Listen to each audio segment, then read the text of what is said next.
I'm actually going to begin today just about where this whole series began in 1947.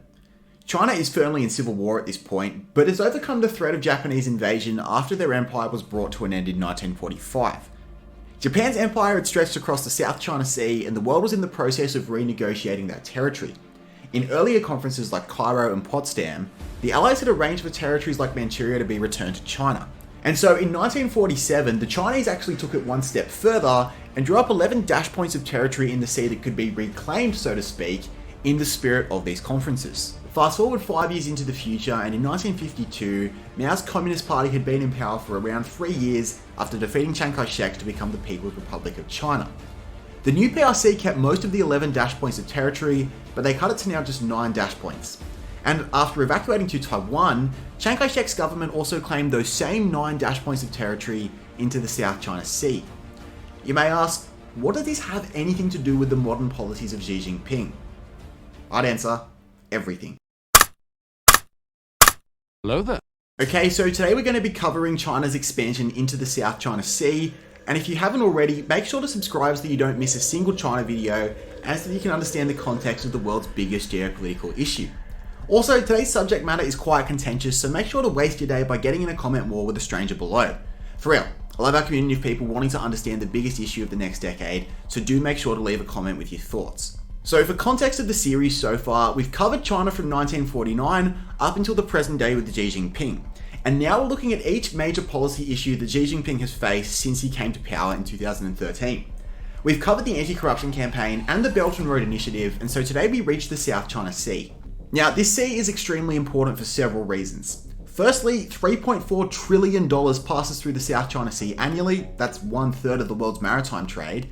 Secondly, beneath the seabed, there seems to be pretty good prospects of rich natural gas and oil reserves. And then thirdly, many parts of the sea are great for fishing.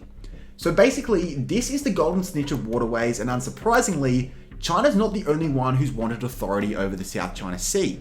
And so Vietnam, Brunei, Malaysia, and the Philippines have all thrown in their hats for parts of the South China Sea. Now, up until 2013, these claims were much more of a theoretical than a practical issue. Vietnam and China had had a skirmish in the 1970s, and there were one or two other issues, but in 2013, China began their reclamation program of taking back what was theirs under the 9-dash line, starting with the Sprately Islands. Now, importantly, China's claiming a precedent that goes back to the 1950s and even to the 1940s, and actually really to the 1930s when the earlier agreement of the 9-dash line was drawn. And so this is the basis of their appeal to take these islands. Now, the Spratly Islands are uninhabited islands also claimed by the Philippines, Malaysia, Vietnam, and Taiwan, and they're rich fishing grounds that provide plenty of oil and natural gas for Chinese industry. China took over 7 of these islands, and they claimed about 13 square kilometers of territory in all. Now, this was hotly contested by everyone else, and the US intervened, negotiating a settlement where China agreed to no longer expand any further on the basis of being able to keep their acquired territories. And so, able to keep these territories, China built military facilities on all 7 of them and built over the top of reef as well. Now, from a strategic point of view, these islands also basically function as aircraft carriers for the Chinese, and they allow for the docking of planes 1,000 kilometers off the coast of Hainan and on the doorsteps of Vietnam, the Philippines, and Brunei. Secondly, China's expansion into the Paracel Islands is strategically useful due to its proximity to the narrow Vietnamese Annamite Ridge, which splits the country in two and provides China with a way to twist the arm of the Vietnamese. Woody Island in particular is acting as the home base for all of the South China Sea strongholds, and is even being commercialized to have tourist activities and weddings.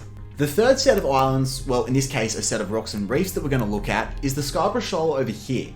Now, basically, China forcefully took control of this shoal, but China's defense was that the Filipino Navy harassed Chinese fishermen and illegally arrested the crew of one vessel. Nonetheless, Scarborough Shoal was in the hands of the Chinese, and by the terms of the US-Filipino Defense Treaty, America really should have gone to defend the shoal. Obama basically said no and instead chose to mouth off against the Chinese. Now, as an Australian and therefore a non-Filipino, I'm really glad that Obama didn't, so that it didn't escalate any further. But if I was a Filipino, I'd be furious, and certainly Filipinos began to feel as though they were in a one-way relationship with the USA. Actually, that is pretty much Australia's relationship with them anyway.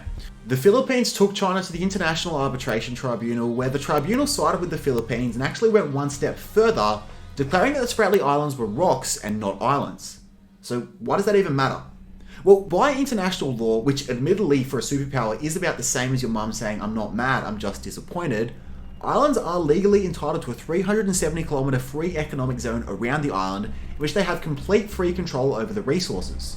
Finally, the South China Sea is much more important than just for economic reasons. Currently, the United States enforces and polices the freedom of navigation principle with its own navy. That means that China's basically beholden to the US Navy for 40% of its trade that comes through the South China Sea. But it's not just the fact that it's 40%. Much of that 40% is China's energy resources which come through that South China Sea, and so if America wants to, they have the power to cripple China's economy and bring them to their knees. Now, importantly, America's done nothing, and if they had, it'd be world news. But America certainly hasn't recognized China's territorial claims. On their freedom of navigation patrols, so to speak, US ships patrol well within the 370-kilometre radius of the Spratly Islands, and China responds by tailing these ships, demanding that they leave China's economic zone. Now, I'm not weighing in on who's right and who's wrong. My viewpoint has always been that it's a collision of two superpowers who are doing what it takes to achieve their own interests. But given this sort of tension and the threat that the US can cripple much of their economy on a dime, as China rises and competes with the USA for superpower status, I do think there is a degree of justification for the expansion being a defensive move, so to speak. I completely understand why for many that would seem as either paranoid or hawkish thinking. But I do assume for most of us listening that our governments are allies of the power patrolling the sea. China's not, and it's also the sea that they draw most heavily upon. One thing I am certain of though, is that this chapter of history certainly isn't over. Thanks for watching, make sure to subscribe and tune in next week. I was a bit tongue-in-cheek in the video and mentioned that the US-Australian relationship is pretty one-sided and I didn't provide any justification. Next week we'll get that justification because in Enemies of the West we're covering the biggest chapter in the history of Australian politics. The time our own Prime Minister got sacked by the Queen, it's the dismissal of Gough Whitlam. And we can't wait to see you next time for our next venture into a fascinating part of history.